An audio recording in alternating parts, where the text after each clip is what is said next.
Dobar dan vsem. Sedaj ne računamo limit, temveč kontroliramo, če so pravilne vrednosti limit, ki jih že imamo, in to preverimo z uporabo definicije limite v raznih variantah. Torej, moramo preveriti, ali ta limita velja ena. Torej, bomo videli, naj bo še tako majhen epsilon, mi moramo videti, če velja, da absolutna vrednost od f od x minus limita je manjša od epsilon. X na drugo minus 5x plus 6 ulomljeno x minus 3, to je f od x minus limita v absolutni vrednosti manjša od epsilon. Sedaj, tukaj damo na skupni imenovalec, ki je x minus 3. Tukaj napišem x na drugo minus 5x plus 6. Tukaj ta minus 1, ki množi x minus 3, minus x plus 3, manjši od epsilon. Sešteje, x na drugo, minus 5x minus x je minus 6x, plus 6 plus 3 je plus 9. Ulomljeno x minus 3 v absolutni vrednosti manjši od epsilon. Nasplošno, ko se delijo take vaje, tukaj pogledajte, če se da deliti polinome, to poskusite razstaviti, vidite, če se da deliti. V tem specifičnem primeru je zelo lahko, ker lahko pazimo, da to je kvadrat binoma. To je, v števcu imamo x minus 3 na drugo. Ulomljeno x minus 3 v absolutni vrednosti manjši od epsilon. In sedaj tukaj lahko krajšamo, torej, zato reči to, da ko mi računamo eno limito, ko gremo proti eni točki, ko x gre proti 3, mi lahko predpostavimo, da x je različen od 3, ker limita v tisti točki, ker funkcija v tisti točki lahko tudi ni definirana. Torej, brez problema lahko predpostavimo, da x je različen od 3, torej x minus 3 je različen od nič, in torej lahko krajšamo tukaj. In dobimo absolutna vrednost od x minus 3 je manjša od epsilon. Sedaj, to je precej lahko rešiti to neenačbo z absolutno vrednostjo. Dovolj, da opazimo to. Če tukaj vzamemo vrednosti med minus epsilon in epsilon, tukaj absolutna vrednost pozitivne vrednosti je vrednost sama. Če vzamemo absolutno vrednost ene negativne vrednosti tukaj, njena absolutna vrednost je tista simetrična na drugi strani tukaj. Torej, vse te vrednosti med minus epsilon in epsilon imajo absolutno vrednost, ki je manjša od epsilon. Torej, x minus 3 je med minus epsilon in epsilon.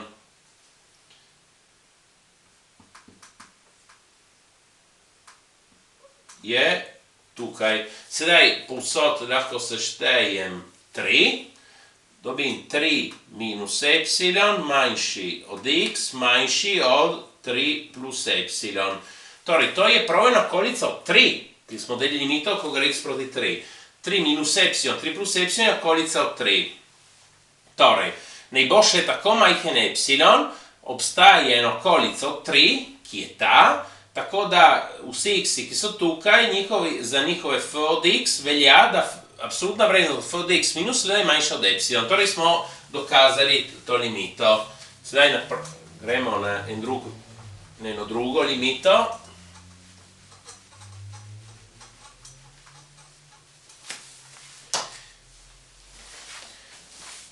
Limita, ko gre x proti nič od 1 ulomljeno x na drugo, je enako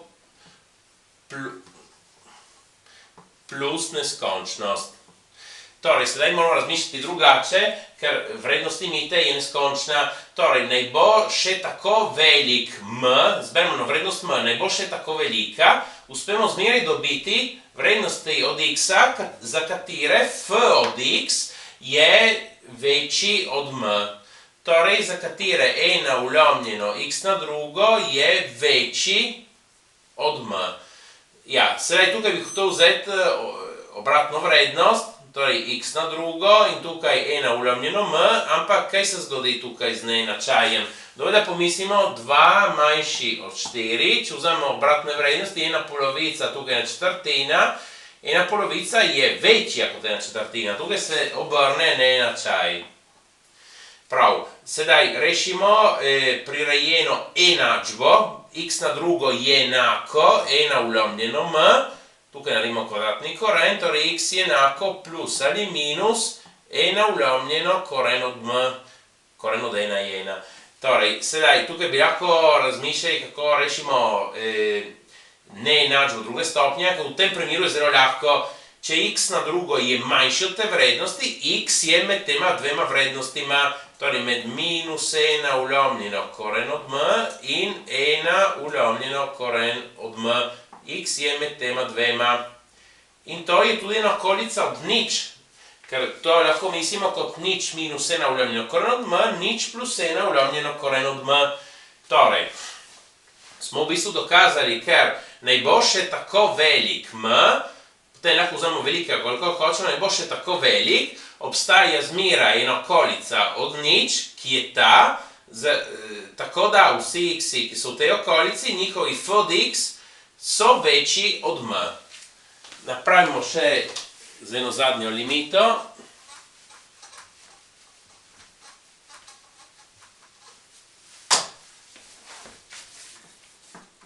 Limita, ko gre x proti minus neskončnosti od e na x, je enako nič. Torej, tukaj moramo videti, da absolutna vrednost od f od x, ki je na x minus l, limita, je manjša od epsilon. Tukaj, če odštejemo nič, se nič ne spremeni in imam absolutna vrednost od 1 na x, je zmeri 1 na x, ker 1 na x je zmeri pozitiven. Torej, lahko damo tudi proč absolutno vrednost. Moramo razrešiti 1 na x manjši od epsilon. Rešimo prirejeno enačbo. 1 na x je enako epsilon.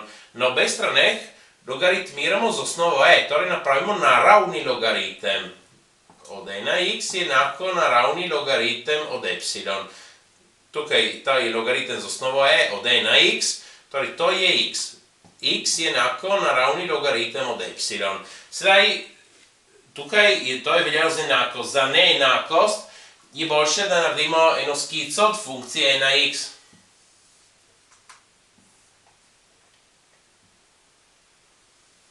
Torej, za to vrednost x-a, ki je naravni logaritem od epsilon,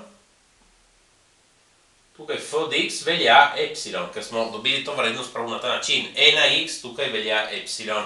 Sedaj, moramo, kdaj e na x je manjši od epsilon? Vrednosti od e na x dobimo na osi y. Torej, ja, vidimo za vse te točke, tukaj do neskončnosti, e na x velja manj kot epsilon.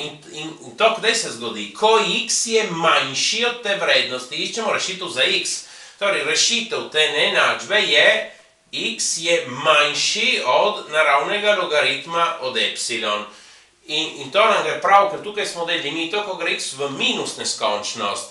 Torej, naj bo še tako majhen ta epsilon, uspemo dobiti eno točko, ki je ta, tako da vsi x-i, ki so manjši od tiste vrednosti, za vse tiste x-e velja, da absolutna vrednost od f od x minus l je manjša od epsilon, ker smo prav razrešili to.